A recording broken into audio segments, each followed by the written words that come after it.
Bonjour à tous, bonjour à toutes. Et merci d'être avec nous pour réfléchir ensemble aux grands enjeux de l'intelligence artificielle dans le secteur du livre.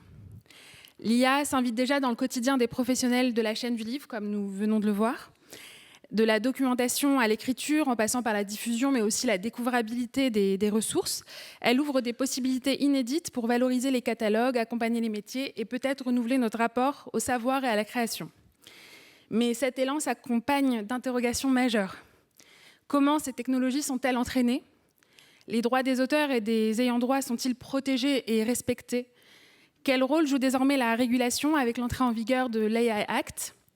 Mais aussi, que devient la littérature lorsque des modèles capables de générer, d'inventer, sans pouvoir se substituer, partiellement ou totalement parfois, aux gestes créatifs humains?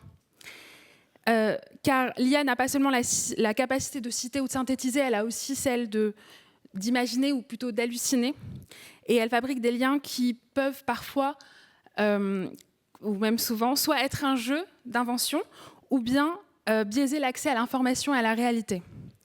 Dans tous les cas, cela questionne notre responsabilité collective, et qui est celle de garantir et de préserver le sens et la légitimité du travail créatif. Pour éclairer ces enjeux, je suis accompagnée aujourd'hui, et je vais les présenter dans l'ordre inverse à l'alphabet, par Arnaud Robert, qui est secrétaire général du groupe Hachette, et qui pourra nous donner aussi son regard sur justement les impacts de l'IA dans les métiers de l'édition. Par Thomas Parisot, directeur général adjoint de Cairn, qui pourra aussi nous faire part des usages de l'IA qui sont déjà en place. Et puis Alexei Greenbaum, directeur de recherche au CEA Saclay, président du comité opérationnel d'éthique et du numérique, et dont la double vision, à la fois en tant que physicien et en tant que philosophe, pourra nous permettre aussi de prendre du recul pour interroger l'IA et les différents enjeux. Et j'ai déjà eu donc l'opportunité d'interviewer Alexei Greenbaum dans le cadre de mon travail dans la revue Lecture Jeune, et ce sera la dernière présentation, qui est donc une revue qui étudie les pratiques culturelles des ados et qui est destinée aux médiateurs et médiatrices de la lecture, de l'écriture et de l'oralité auprès des adolescents. Avant de rentrer dans le vif du sujet, et parce qu'effectivement le temps n'est pas si extensible que ça, je voulais juste faire un petit vrai ou faux, un petit jeu, donc, où je vais formuler 2-3 énoncés auxquels vous allez être invités à répondre de manière binaire, donc parfois c'est frustrant, par vrai ou par faux, avec un argument si vraiment ça titille trop. Alors, la première chose, le premier énoncé serait donc l'IAG, enfin les IAG, constituent un outil déjà opérationnel dans la chaîne du livre. Est-ce que... Oui. Moi, je dirais vrai. Oui. Et là, je sais que Alexei Greenbaum va... Voilà. On peut développer un outil d'IA éthique. Vrai ou faux, Alexei Greenbaum? Le mot éthique ne doit jamais être utilisé comme un adjectif. Donc non, parce que éthique est le nom d'une discipline qui réfléchit au changement qui nous arrive à tous. Et utiliser le mot éthique comme un adjectif à côté d'un système d'IA, je refuse complètement. Voilà, je savais.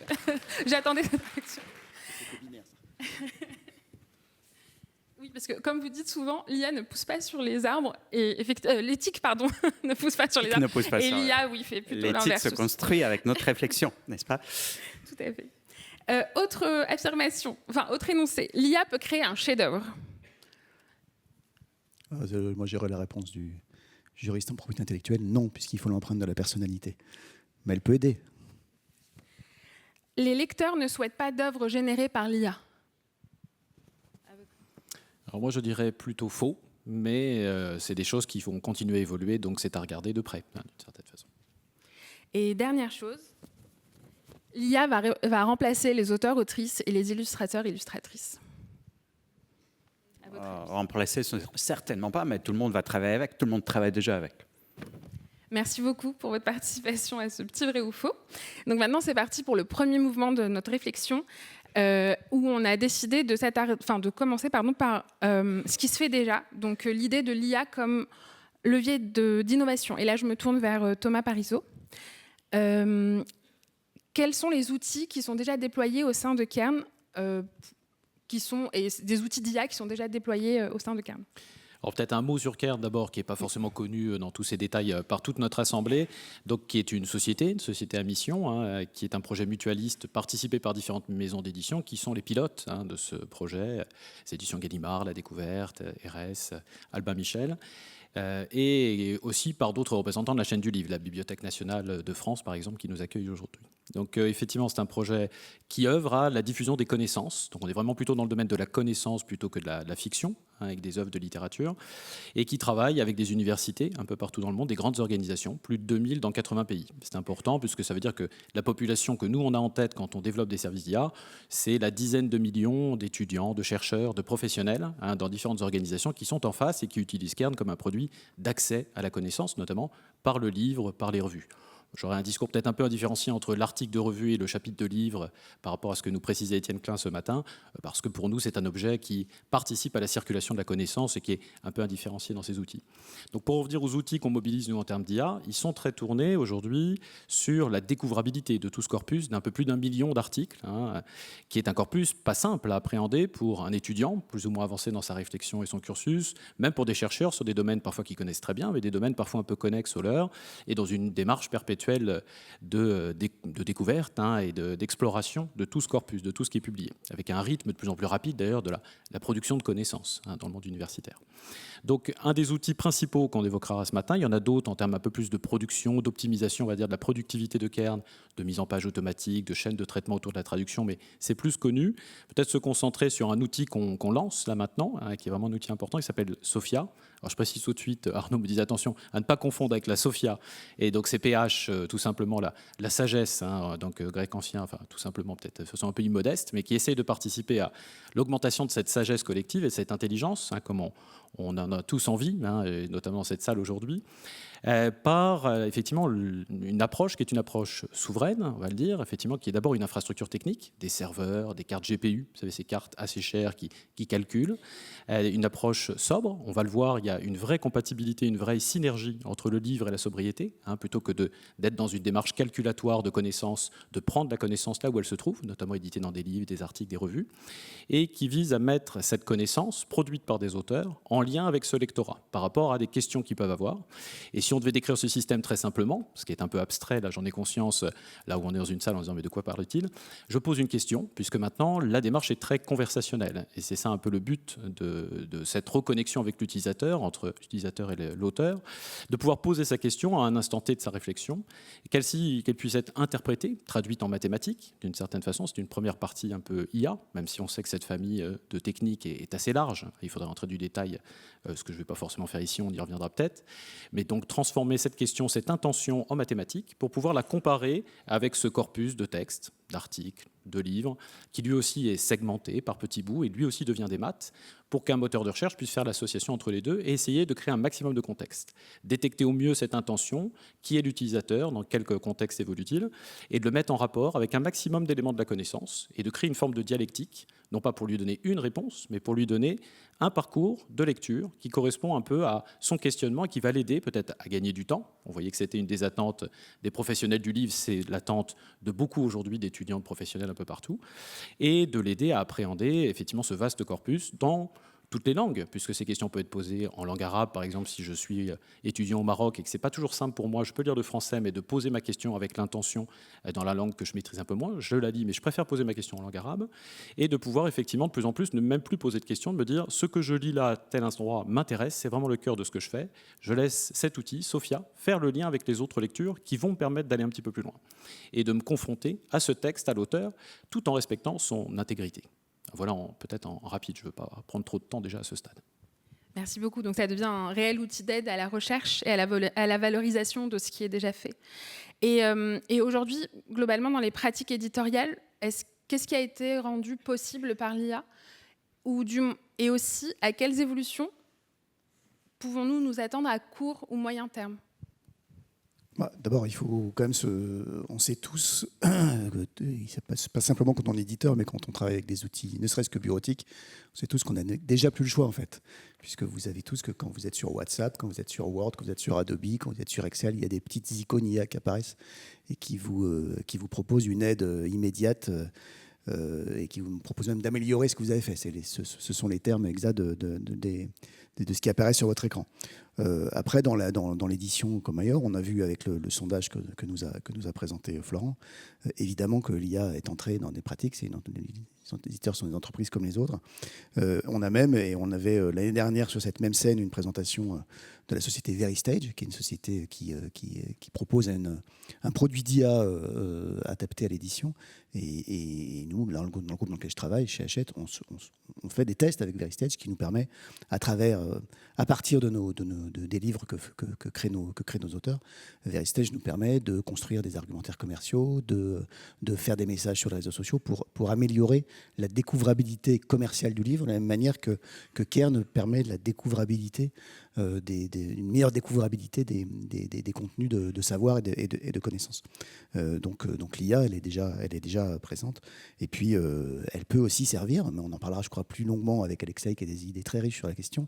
Elle peut servir à la création. On a sorti chez Fayard en 2023, on a ressorti un livre de Christian Petit-Fils qui fait une biographie de Jésus et que Vincent Ravalec, un autre auteur, a illustré en se servant de l'IA, mais en se servant de l'IA, en écrivant des prompts, en les corrigeant, dans un dialogue constant avec la machine, pour créer des illustrations qui vont venir en support d'un livre qui a été un best-seller, qui a été publié il y a longtemps, et qu'on republie sous cette forme-là.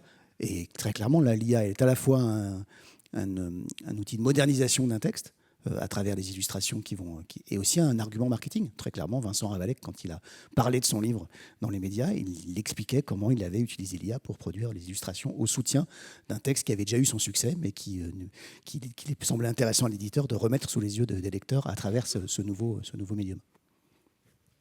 Merci beaucoup. Chaque avancée technologique a effectivement son lot d'impact positif, mais elle a aussi son pendant négatif. Et c'est pour ça qu'on voulait aussi aborder dès le premier mouvement, la question de l'impact de l'écologie, sur l'écologie par l'IA, et aborder, voir un peu concrètement comment se traduit cet impact-là sur notre environnement. Est-ce que... Je peux vous en parler. Normalement, cette question arrive en dernière position. Bon, merci. Là, si vous voulez, en 2 mots, quelques détails. C'est vraiment quelque chose qui se mesure depuis très peu de temps. Il y a 3 ans, au Comité national d'éthique du numérique, nous avons regardé s'il avait des études. Il n'y en avait pas. Aujourd'hui, ça commence tout juste. Il y a quelques équipes qui commencent vraiment à nous fournir des données scientifiques sur l'impact énergétique. Donc, il faut diviser toujours. Le numérique dans son ensemble, c'est une chose. Ensuite, il y a l'IA. Ensuite, il y a l'IA générative. Donc, quand vous entendez, on va construire des data centers, des centres de données. D'accord ? Ce n'est pas seulement pour de l'IA générative, c'est pour les réseaux sociaux, c'est pour les moteurs de recherche et tout un tas de choses. D'accord ? Donc, divisons numérique, IA, il a de la reconnaissance d'images, il a des systèmes de recommandation, il n'a pas que de l'IA générative, et ensuite l'IA générative. Même si on parle de l'IA générative, il faut davantage diviser. Il y a quelque chose qu'on appelle le pré-entraînement d'un modèle. C'est ce calcul très intense qui dure quelques mois avec beaucoup de puissance de calcul. Et parfois, aux États-Unis aujourd'hui, on construit un réacteur nucléaire à côté parce que il faut beaucoup d'énergie. En France, on a de la chance parce que l'énergie est déjà nucléaire, elle est déjà largement décarbonisée et c'est pas mal. Il y a une deuxième ressource qui est nécessaire, c'est l'eau pour refroidir. Et donc l'eau, justement, est une grande question. Est-ce qu'on met ces data centers en Norvège ou en Arctique, ou est-ce qu'on les met dans les mines de la région Hauts-de-France, parce que qui s'y intéresse beaucoup, parce que il fait froid, donc ça se refroidit tout seul. Alors, l'histoire du pré-entraînement, ça consomme comme une ville moyenne, pensez Nancy ou Toulouse, c'est pas non plus la consommation d'une énorme métropole pendant quelques mois. À l'échelle de la planète, ça change un peu les choses, mais pas énormément. Des villes moyennes, il y en a des dizaines de milliers. En revanche, Là où c'est beaucoup plus intéressant, c'est ce qu'on appelle le coût marginal d'un prompt ou d'une requête, et donc le coût énergétique de l'inférence. Quand vous envoyez une requête dans un modèle, ça va où? Aujourd'hui, avec ChatGPT, ça va aux États-Unis, en Arizona. Avec Gemini, Google, pour l'instant, pour le moteur de recherche, il a beaucoup de data centers dans le monde. Si vous utilisez Google comme moteur de recherche, ça ne va pas aux États-Unis, ça reste plus ou moins local en Europe. Mais si vous interrogez Gemini, pour l'instant, ça va plutôt aux États-Unis. Donc, le coût énergétique d'une requête, vous imaginez le nombre de requêtes qu'elle a tout le temps pour ces grands modèles, il est immense. Cela se corrige de plusieurs manières, dont je vais vous présenter une pour faire vite. Et ça a commencé à changer vraiment, je dirais, il y a 2-3 mois. Donc vous voyez, on est dans un domaine où tout change très vite. Surtout ne croyez pas les journalistes qui vous racontent que le coût énergétique est immense. Regardez GPT-3. GPT-3, c'est de la Grèce antique. GPT-4, c'est le Moyen-Âge. D'accord ? Tout change très très vite. Alors, ce qui se passe depuis quelques mois, c'est qu'on commence à avoir des petits modèles, qu'on appelle souvent des nanomodèles, que les fournisseurs des dispositifs finaux, là, ce que vous avez, les smartphones, les ordinateurs, ce que vous maniez tous les jours, hein, votre smartphone, il est Apple, Google, Android, donc, ou quelque chose d'autre. Depuis quelques mois seulement, Apple et Google mettent un petit modèle dans votre système d'exploitation sur votre dispositif qui calcule en local. Ça ne va pas dans le cloud, ça ne coûte pas grand-chose. D'accord ? C'est le coût de votre batterie que vous rechargez. Et l'idée, c'est que ce coût immense de l'inférence va être réduit largement par ce passage à une nouvelle architecture où les requêtes simples, la plupart des requêtes sont des requêtes extrêmement simples, vont être traitées par les modèles sur vos téléphones ou vos ordinateurs à la limite. Et seulement si le petit modèle ne sait pas répondre ou il évalue que la qualité n'est pas bonne, alors elle va aller dans le cloud. Et ça, cela existe grâce à l'innovation 2025. Je ne sais pas si vous vous rendez compte, l'IA générative en 2025, ça n'est pas comme avant, grâce au modèle dit de raisonnement. Entre guillemets, hein, ces modèles ne raisonnent pas comme nous, ces modèles calculent toute une chaîne en interne, ce qu'on appelle un pipeline en interne, plusieurs réponses et les évaluent et avant de vous livrer la réponse finale. Donc vous avez remarqué, le modèle ne vous répond pas tout de suite aujourd'hui, hein, parce que c'est un modèle de raisonnement. Ça change énormément la qualité des réponses, ça change beaucoup aussi les hallucinations et plein d'autres choses. Et ça permet à ces petits modèles, justement, de s'évaluer eux-mêmes, de dire « Ah, est-ce que j'ai fourni une réponse qui est suffisamment bonne ? Bah, ça va. Est-ce qu'elle n'est pas assez bonne ? Bah, je vais voir dans le cloud. » Donc, il y a plein d'innovations techniques qui devraient, dans quelques années, on peut l'espérer, changer le coût énergétique de l'inférence. Pour l'instant, on n'y est pas. Donc, vous voyez, c'est un énorme domaine où il y a pas mal de gens qui travaillent techniquement sur différentes solutions. Est-ce que cela a été résolu dans son ensemble ? Non. Est-ce que cela va encore changer ? Oui. Merci beaucoup pour votre réponse. Je voulais juste, parce que l'explication d'Alexei me fait une réflexion, c'est qu'on constate quand même aujourd'hui qu'un grand nombre d'usages grand public de l'IA est en fait un usage dont on pourrait avoir la même réponse en utilisant le moteur de recherche. C'est-à-dire qu'on peut trouver ce qu'on trouve sur l'IA en faisant une simple recherche sur Google qui coûte d'un point de vue environnemental beaucoup moins cher, alors que parce qu'on nous a mis sous les yeux des modèles grand public d'IA, en fait on utilise un système qui est surdimensionné par rapport aux requêtes qu'on fait. Moi j'ai fait l'expérience de demander la liste des Goncourt depuis la création du prix Goncourt à l'IA, elle me donne une réponse bien moins bonne, ou elle me donnait une réponse bien moins bonne que me donne la page Wikipédia consacrée au prix Goncourt.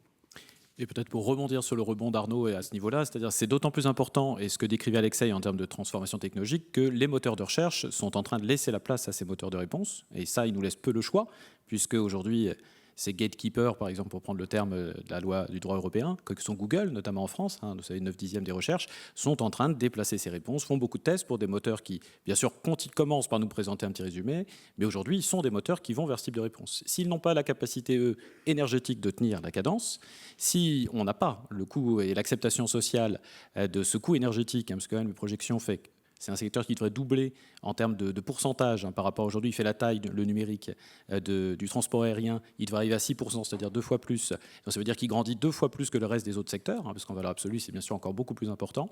Et ça, effectivement, il y a un problème de soutenabilité, y compris pour les géants.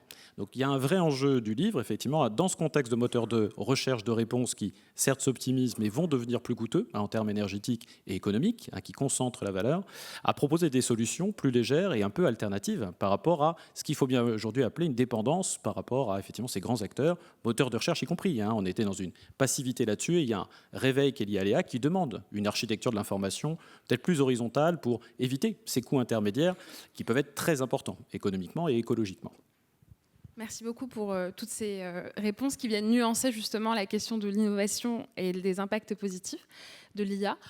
Avant de passer au deuxième mouvement, je voulais justement prendre la question de la transparence, vu que c'est ce qu'on va aborder en deuxième partie, donc la question de la transparence et de la régulation, du cadre nécessaire pour réguler les usages de l'IA. Et pour la question de la transparence, je voulais juste l'aborder avec deux dimensions différentes.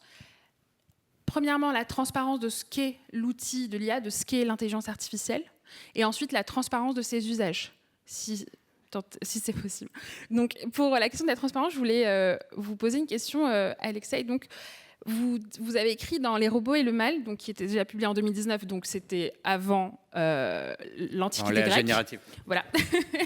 C'était ça. C'était le Moyen-Âge, avant même. C'est ça, même avant. Vous disiez donc que la transparence n'est pas toujours nécessaire, toujours désirée pour aborder donc les différents outils technologiques. Est-ce que vous le maintenez toujours en 2025 au sujet de l'IA ?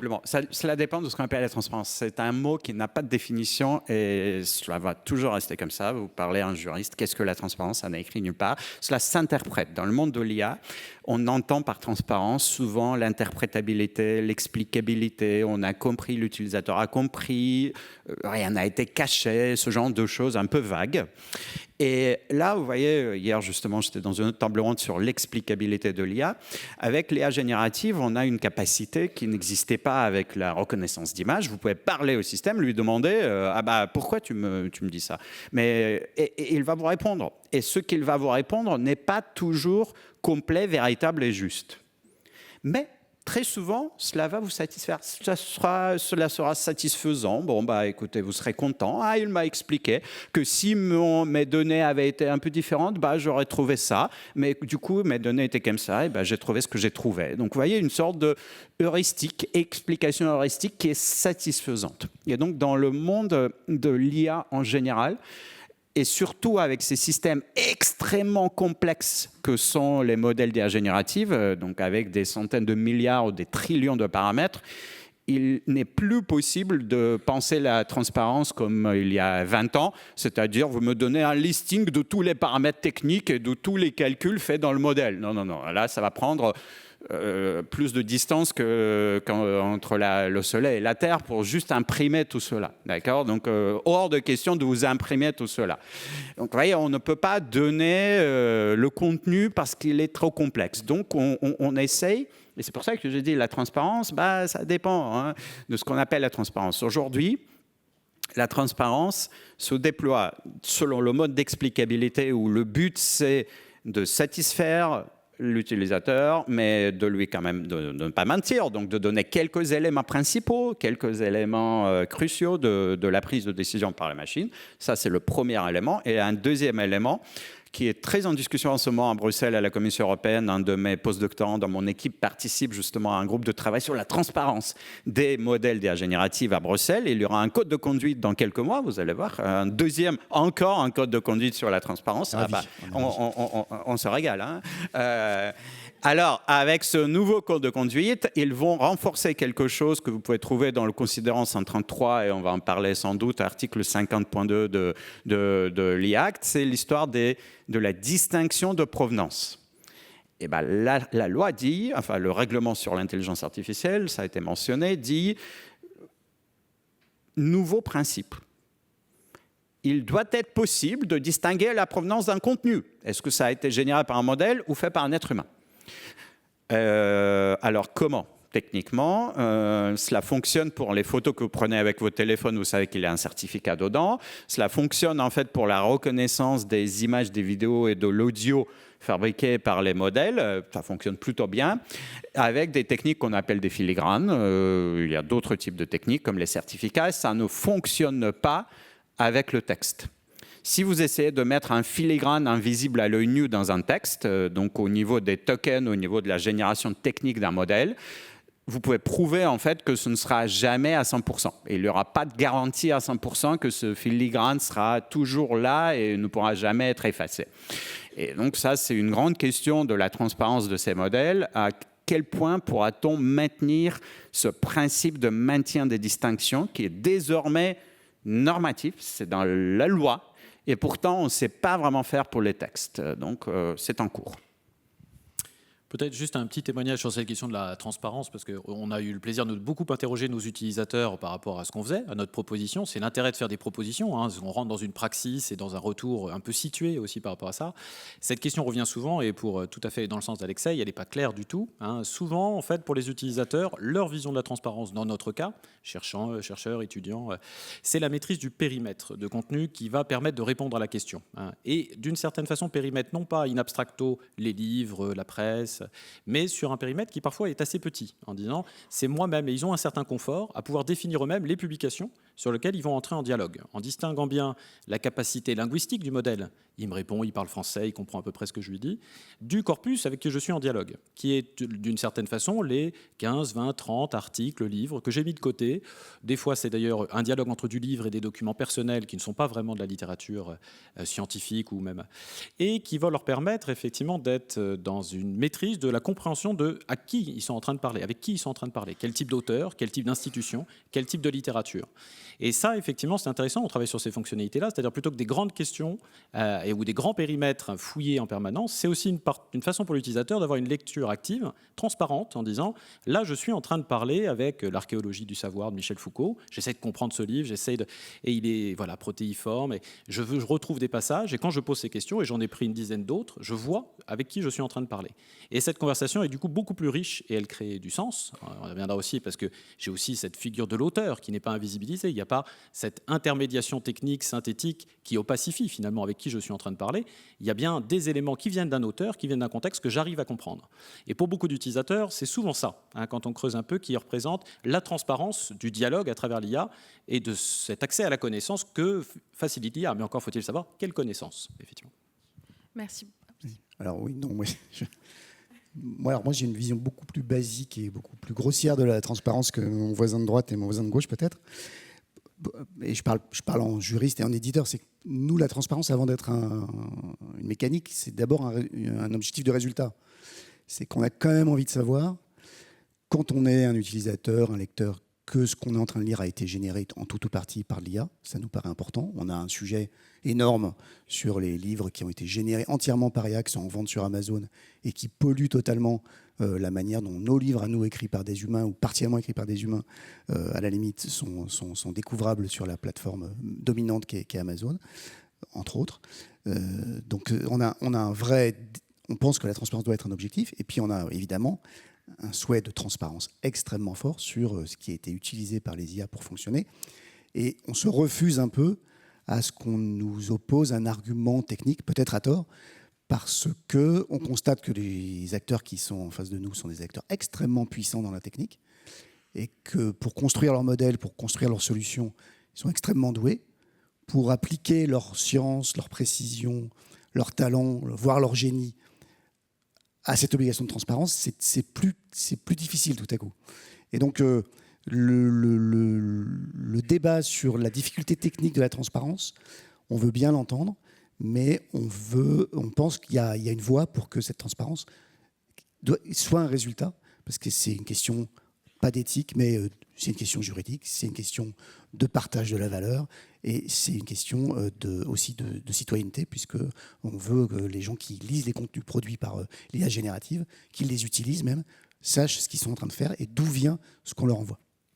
Et justement, qu'est-ce qui est aujourd'hui mis en place d'un point de vue juridique pour essayer à la fois déjà de garantir les droits d'auteur, d'essayer d'arrêter cette invisibilisation des œuvres produites par IA, enfin plutôt des œuvres générées, enfin et créées par des humains, pardon, par des œuvres générées par IA, puisqu'il y a quand même cette, comme vous parliez de pollution, donc ça invisibilise les œuvres créées par des auteurs, autrices humaines. Oui. Et aussi, et voilà, et essayer aussi d'endiguer, enfin, est-ce qu'on arriverait à endiguer aussi le phénomène de pillage des œuvres au moment de l'entraînement de ces modèles. Voilà. Quels sont les cadres juridiques? Est-ce qu'il y a des outils qu'on peut utiliser aujourd'hui qui existent? Il y a évidemment le règlement sur l'IA Act, le règlement européen de 2024 sur l'IA, qui, je le rappelle, n'est pas un texte qui concerne le droit d'auteur au premier chef, hein, c'est un texte de protection, on va dire, si je devais dire ça, peut-être que Alexei sera plus précis que moi, mais de protection du citoyen contre les effets potentiellement néfastes de l'IA, avec des considérations très longues dans les articles que citait Alexei, mais qui a quand même quelques considérations sur le droit d'auteur, et notamment une considération de transparence, puisque il est demandé aux acteurs, aux opérateurs de l'IA de produire un résumé suffisamment détaillé des contenus qu'ils ont ingérés dans leur moteur. Et c'est là que les choses se sont un petit peu gâtées, puisque vous savez que ce règlement a été suivi d'un droit mou, de plusieurs éléments de droit mou, et Alexei y faisait référence en parlant de code de bonne pratique, puisqu'en juillet, le mois de juillet 2025 était très prolixe en droit mou, puisque dans un processus assez obscur, assez peu maîtrisé, on a eu un code de bonne pratique, des lignes directrices, et puis un exemple, un modèle de résumés suffisamment détaillés qui ont été émis et dont la Commission a déclaré au mois d'août que si on se conformait à ce droit mou, on était conforme au droit dur qu'était le règlement. Et ce droit mou, il ne nous va pas à nous, en tout cas ayant droit, puisque notamment sur le résumé suffisamment détaillé, on est très très loin de la transparence qu'on attend nous sur les contenus qui ont été utilisés par l'IA, puisqu'il y a des seuils, il faut qu'il y ait, selon le type de données qu'ont utilisé les moteurs d'IA, il faut qu'il y ait au moins 3% du dataset, donc du bloc de données utilisé par l'IA, dans un certain pourcentage de ce type de données qui sont concernés, sachant que ces moteurs d'IA ont utilisé des milliards de données. On est, par exemple, si on cite le cas de Meta qui utilise le dataset Bookstree, sachant que les auteurs, les éditeurs sont en cours de contentieux avec Meta, justement pour l'utilisation, reproduction d'œuvres dans ce bookset. Il y a 200 000 livres, on a identifié 200 000 livres dans ce dataset. Ces 200 000 livres ne constituent pas du tout, sont largement inférieurs aux 3%, qui obligeraient Meta à divulguer sous une forme très résumée les œuvres qui ont été utilisées. Voilà. Je ne vais pas être trop technique sur le résumé suffisamment détaillé, mais on a des vraies réserves sur la manière dont le texte européen a été interprété par ce droit mou. Et d'ailleurs, c'est un vrai sujet aussi de démocratie, c'est qu'il y a des textes qui sortent, qui sont votés par le Parlement dans un processus très très long, par le Conseil, par la Commission, et qui ensuite sont un peu détricotés, affadis et influencés par les grands acteurs de la tech qui sont malheureusement encore beaucoup plus forts que nous pour faire du lobbying à Bruxelles. Je vois que Alexei trépigne à côté de moi, donc je vais le laisser parler, même s'il n'est peut-être pas d'accord avec moi. Avant de parler de ce code de conduite publié le 2 août, donc travaillé pendant plusieurs mois et qui contient en effet une première partie sur le copyright, sur les droits d'auteur, qui contient cette histoire complètement vague et floue de résumé suffisamment détaillé. Personne ne sait ce que ça veut dire. On commence à avoir quelques idées. Peut-être d'abord un mot pour dissiper un malentendu qui est très commun. Thomas, vous avez quelque part, si j'ai bien compris, opposé le calcul et le raisonnement. En fait, justement, je pense que nous sommes dans un moment, c'est peut-être de le raisonnement humain. Et le raisonnement humain. Et moi, je pense, je ne suis pas le seul, ça commence avec Thomas Hobbes, qu'il ne faut pas opposer le raisonnement et le calcul. Il y a une sorte de gradient continu, zone grise entre les deux. Et en particulier sur la question qui nous intéresse tous avec l'IA générative, la question du copier-coller et du plagiat. Regardez, quand en esprit humain, une personne humaine lit un livre ou regarde un tableau dans un musée, alors elle apprend quelque chose. Vous avez lu un livre, vous avez appris quelque chose. Ça ne veut pas dire que vous allez nécessairement après faire du copier-coller ou plagiariser le livre. Non, mais vous avez appris. Alors vous achetez un autre livre, vous apprenez quelque chose une nouvelle fois. Les réseaux de neurones de type transformer, qui sont le fondement technique de ces systèmes d'IA générative, apprennent de manière calculatoire, donc pas exactement comme les neurones biologiques, mais ils ne font pas du copier-coller. Il y a un apprentissage qu'on appelle asémantique. Ça passe non pas par les mots, mais par les tokens, les probabilités de tokens, enfin, toutes les mathématiques qui sont derrière. Cela n'est pas un système de copier-coller.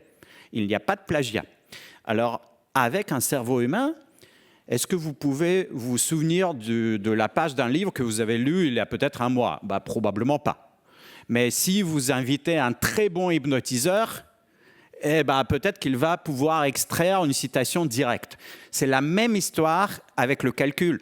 Si vous êtes un très bon hacker, ingénieur de prompt, et vous promptez de manière vraiment professionnelle, très très élaborée, vous allez pouvoir extraire de la mémoire littéralement de ce modèle. Mais c'est difficile, c'est vraiment difficile. Si vous n'êtes pas un hacker, vous n'y arriverez pas.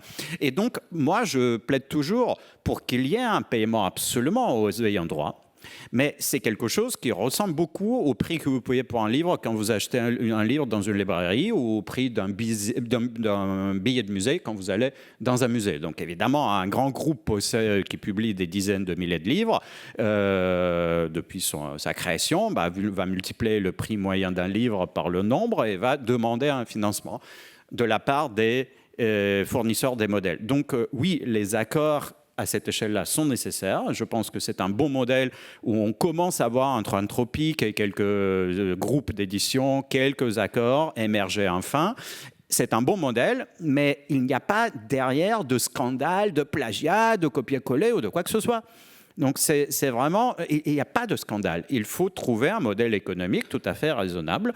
Et le but de cet exercice de déclaration, transparence des contenus, c'est justement de transformer le scandale qui n'existe pas en quelque chose d'économique, de mesurable économiquement. J'ai peur que le scandale existe quand même un petit peu, parce que même sans être un hacker et en étant un prompteur très rustique, on a assez facilement sur certains moteurs, et on est quelques-uns à l'avoir fait ici, des œuvres entières qui ressortent, ou des morceaux d'œuvres totalement littérales qui ressortent de la...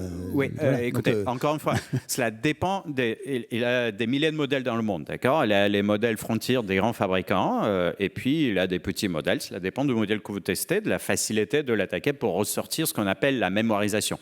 Parce que les modèles généralisent en calculant tous ces tokens, et parfois il y a de la mémorisation. Alors, est-ce que c'est facile ou pas? Sur les grands modèles de type ChatGPT 5.1 ou Gemini 3, c'est très compliqué. Sauf si vous êtes, encore une fois, comme New York Times l'a fait, vous connaissez peut-être l'affaire du New York Times. New York Times a embauché des hackers, justement des informaticiens de très haut niveau, pour prompter, pour sortir des citations de quelques lignes directes de ces articles.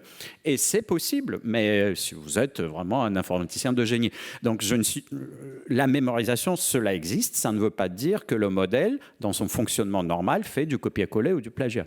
C'est ça, c'est le scandale du plagiat qui n'existe pas. Le paiement le grèvement des droits d'auteur doit exister, mais il n'y a pas de plagiat dans ces histoires. Ça prouve à minima que tous nos contenus ont été ingérés et sont quelque part, alors je le dis avec mes mots très peu techniques, c'est pour ça qu'elle va payer, tout à fait. Mais ça ne se mesure pas à des milliards. Il y a un paiement tout à fait raisonnable qui est nécessaire, absolument.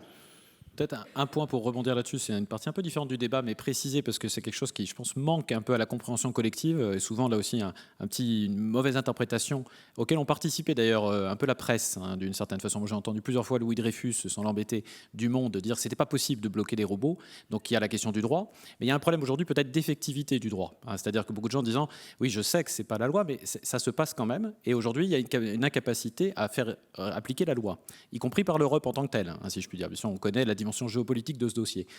Là-dessus, effectivement, nous, il faut savoir, depuis une dizaine d'années, on protège l'infrastructure, c'est notre rôle vis-à-vis des éditeurs et des corpus, par rapport à des robots, et ça n'a rien à voir avec le référencement web. La compréhension du trafic robotique qui a émergé depuis encore plus loin que la Grèce antique, peut-être la préhistoire. Ça fait pas mal de temps qu'on voit monter ce trafic robotique pour d'ailleurs d'autres fins que l'entraînement de l'IA, certainement. Le crawling du web qui est de moins en moins subtil, qui est de plus en plus violent, ce qui devient une problématique pour toute infrastructure qui essaye d'œuvrer sur Internet là-dessus. Et on sait, aujourd'hui, une partie de l'IA que nous, on déploie, ce sont des chasseurs de robots. Ce sont des outils qui permettent de façon comportementale de dire à un moment, stop, ce n'est pas un comportement normal, et de rendre effectif, à tout le moins des conditions générales d'utilisation, et bien sûr, a fortiori, la loi, le droit et les contrats qu'on a vis-à-vis des éditeurs. Donc, on peut protéger son contenu. La question, c'est dans quelle mesure aussi des acteurs aujourd'hui qui sont ces faiseurs de règles, un peu sur Internet, vont autoriser le blocage, sans déréférencer des parties entières du web, en les faisant disparaître. Ce qui est souvent le discours à la Google, en disant « vous faites ce que vous voulez, vous pouvez bloquer notre robot, il n'y a pas de problème, vous n'aurez plus de trafic. » Alors, si vous n'avez plus de trafic, vous vous débrouillerez pour recréer. Et effectivement, il faut à la fois jouer un jeu subtil, qui est un jeu d'opposition, de faire valoir des droits, mais aussi de tenir un tout petit peu la dragée haute par rapport à ces acteurs qui sont d'autant plus coopératifs et dans une logique de dialogue qu'on arrive à maintenir certains verrous par rapport à ça et des canaux de circulation un peu plus directs, c'est-à-dire des relations avec des bases d'utilisateurs, des bases de lecteurs engagés qui demandent à avoir accès aux livres et qui demain pourraient s'y retrouver empêchés par les règles du jeu que construisent des Meta, des Google et d'autres groupes qui développent ce type de solution. Donc en tout cas, voilà, il y a aussi une partie du droit et de la discussion qui doit aller vers la mise en effectivité du droit et des décisions collectives par l'ensemble des acteurs, ce qui est possible techniquement. Vous me permettez une remarque, Thomas? En vous écoutant, je me dis, ce serait peut-être intéressant de faire cette comparaison un peu osée, mais j'y tiens quand même.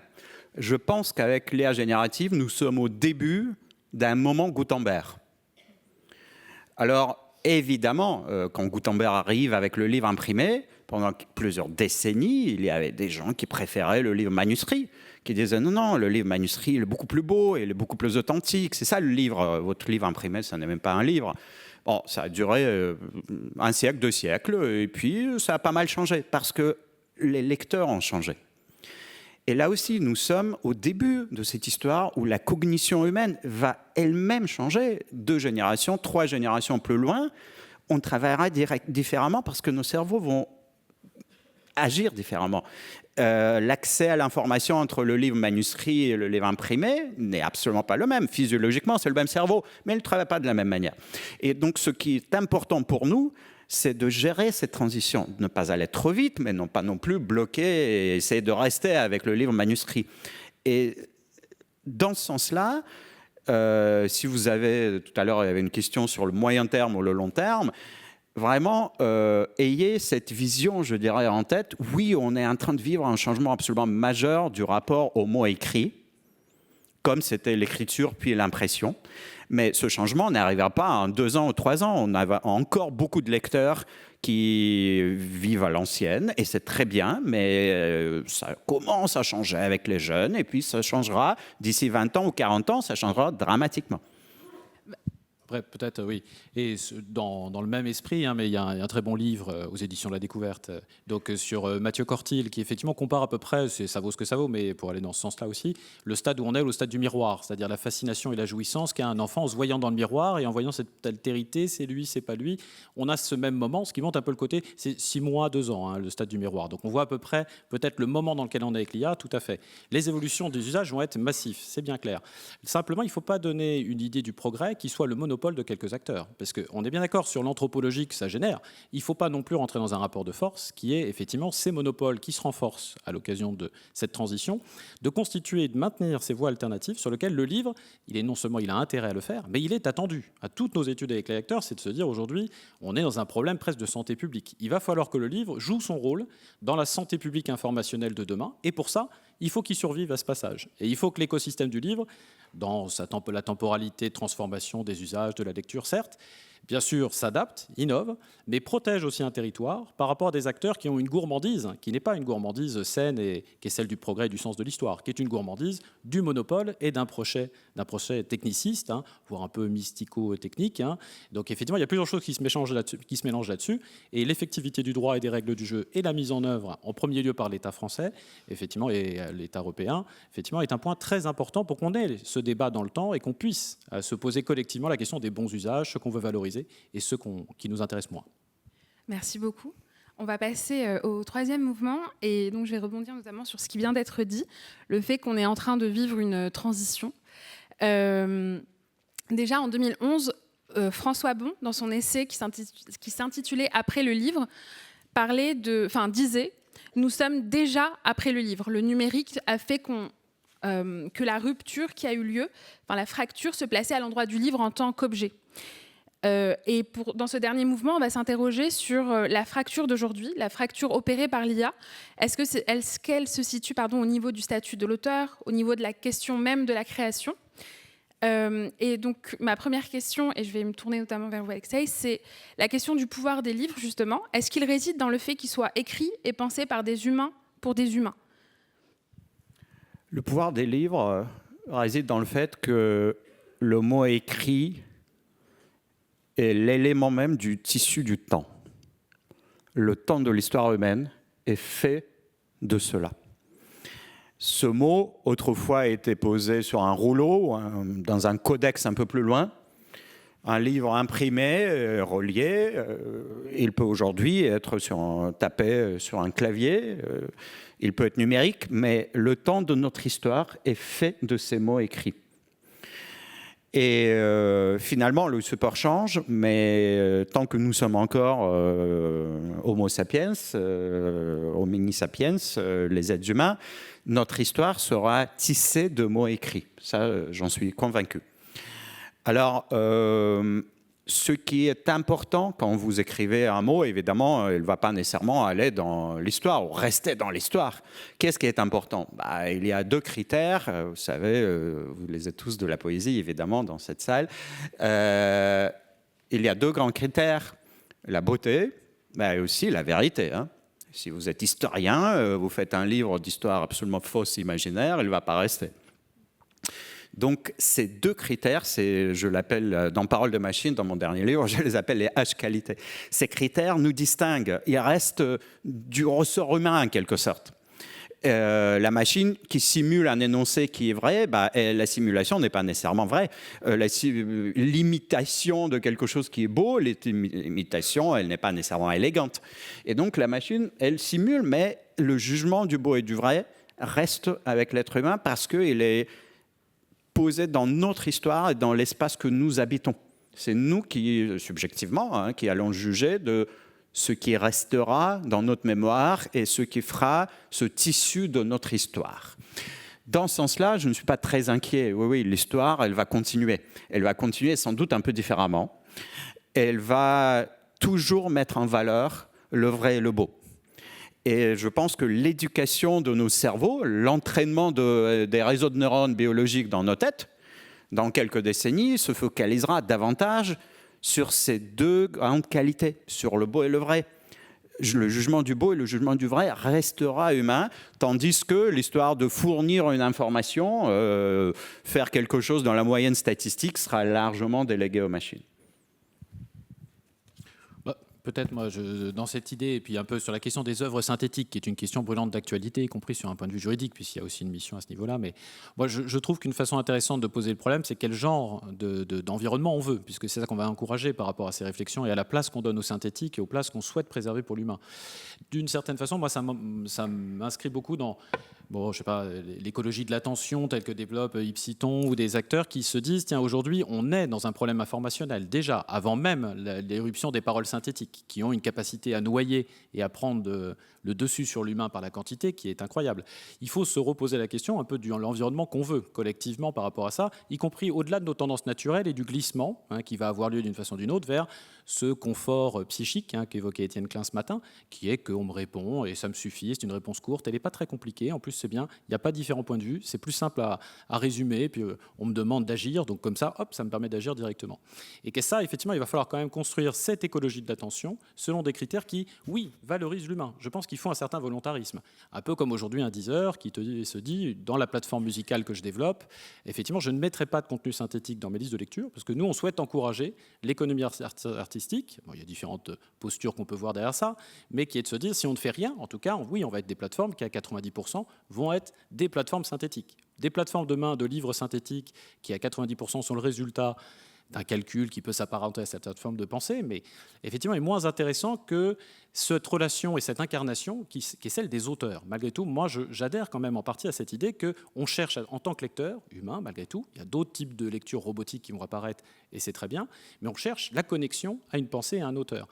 Avec cette figure un peu Michel Foucault, ce fondateur, on va dire, discursif, qui donne un sens au sens de dire, tiens, c'est là où on crée mais aussi une direction. Le sens, il n'est pas univoque, sans en faire, surtout en sciences sociales, on apprend à manier un peu ces notions, non pas qu'il y ait un relativisme général, mais il y a bien une direction qu'il faut arriver à suivre, et si je perds le contact avec l'auteur, ce qu'il a voulu dire, ce qu'il a voulu incarner, le produit de son histoire, de son travail, de son enquête, comme on l'a vu dans la table ronde juste précédente, de tout ce qu'il a mobilisé, eh bien, j'aurais perdu quelque chose. Et l'intermédiaire synthétique m'aura facilité, mais au point de trahir, comme un traducteur qui ferait mal son travail.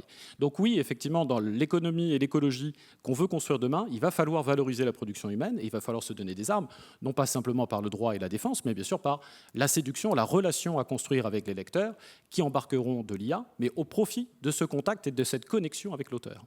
Et nous, ça nous a amené, même pour le dire, à aller plus loin dans l'incarnation et à produire à côté des livres des vidéos, des moments d'incarnation, de discussion avec le chercheur pour se dire mais qui est derrière le livre, pour continuer à remonter une chaîne qui est une chaîne qui va permettre au lecteur de se dire ça y est, je comprends, et avoir ce moment qu'on nous décrivait très bien ce matin avec Étienne Klein et dans sa discussion avec Alban Cerisier, sur ce moment où oui, ça y est, c'est moi qui fais tilt, c'est moi qui m'approprie cette connaissance. Sinon, il n'y a pas eu de contact, il n'y a pas eu de connexion et il n'y a pas eu de connaissance. Je crois que dans la citation de François Bon, elle joue sur un aspect, une exception du mot livre. C'est le livre objet. D'ailleurs, je crois que dans la citation, il y a le mot objet. Donc le livre objet, on peut toujours se demander s'il existera encore. On s'est posé la question quand l'e-book est arrivé. On a la réponse, il existe encore. Peut-être qu'il n'existera plus en tant qu'objet dans le monde numérique, dans le monde informationnel surdéveloppé qui est en train de naître. Mais effectivement, la question est de savoir est-ce que le livre médium et le livre contenu va continuer à exister. Je crois que l'intervention d'Étienne Klein ce matin, elle nous incite à trouver les moyens, tout en se servant de l'IA pour que cette opération puisse se faire. C'est que le livre comme pensée, mais aussi comme temporalité d'acceptation d'un raisonnement, il faut qu'il continue à exister pour des raisons de développement intellectuel. Et c'est important. Et le livre qui n'est pas un échange conversationnel entre un être humain et un corpus de contenu et d'informations qu'on lui donne sans qu'il sache d'où ça vient, comment ça a été construit, quelles sont les sources, on revient à la transparence, ça pose un certain nombre de problèmes qui doivent nous inciter, à côté de solutions transactionnelles d'acquisition de la connaissance, à garder peut-être pas l'objet livre, mais en tout cas le médium livre pour sa temporalité et pour la manière dont il communique une pensée complète à son lecteur. Peut-être juste un tout petit ajout, me semble-t-il, c'est aussi la question qui est celle de la responsabilité. Nous, on le voit dans le domaine de l'édition scientifique, qui est un secteur très très ouvert aux écritures synthétiques, il n'y a pas de problème. Un point qui fait consensus, pour l'instant en tout cas à l'échelle internationale, quel que soit le contexte, y compris les écritures les plus techniques, c'est la signature. Il y a une question de responsabilité. L'œuvre synthétique, elle a une dilution complète de la responsabilité qui fait que quand je tiens un propos médical, même s'il est issu de calcul, même s'il est issu d'un jeu de données, même s'il a été écrit en partie par une machine, qui va porter la responsabilité en dernier lieu de ce propos, de cette traçabilité, de l'histoire qui va avec. Avec ça, vous disiez, les mauvais historiens disparaissent de l'histoire, certes, mais il faut pouvoir les identifier, parce qu'effectivement, un peu comme on le disait avec des paroles publiques, politiques, qui peuvent parfois être complètement dilatoires et sans plus aucune forme de responsabilité, effectivement, dans la construction de connaissances, cette capitalisation sur une signature, elle est très importante. Et effectivement, aujourd'hui, on interdit dans les grandes revues scientifiques, ça fait partie des chartes déployées, de signer DeepL, ChatGPT. Ça n'est pas possible. Il faut qu'un humain signe un papier et que ce soit lié à une responsabilité qui, elle, est humaine. Pour rebondir, Thomas, si vous me permettez, justement, nous travaillons à l'échelle européenne sur ces questions d'intégrité scientifique, est-ce qu'on peut utiliser l'IA, etc. Vous savez, il ne faut pas, avec cet imaginaire des robots qui s'opposent aux êtres humains, il ne faut pas opposer un livre synthétique à un livre humain. Non, non, les livres synthétiques ne font pas partie de l'histoire humaine, ils sont synthétiques. Il y a beaucoup de textes synthétiques qui sont très utiles pour entraîner des modèles, pour débiaiser des datasets. Enfin, il y a tout un tas d'usages des données synthétiques. Mais un livre purement synthétique n'a pas beaucoup d'intérêt. En revanche, le livre humain ou une œuvre purement humaine n'existera pas telle qu'elle. Bien sûr que le cerveau humain travaillera avec les modèles, mais finalement, c'est la personne humaine qui mettra sa signature. Et là, je vais complètement dans votre sens. La responsabilité de l'auteur qui signe sera humaine. Et c'est ce que nous essayons de dire aujourd'hui à l'échelle européenne. Il est totalement illusoire de penser qu'on pourrait interdire l'usage de l'IA aux scientifiques. Bien sûr que non. La question n'est pas là. La question, c'est, encore une fois, la transparence, de déclarer ces usages, de dire, OK, moi, je me suis servi pour faire un résumé, pour faire ceci, cela. Et c'est très bien.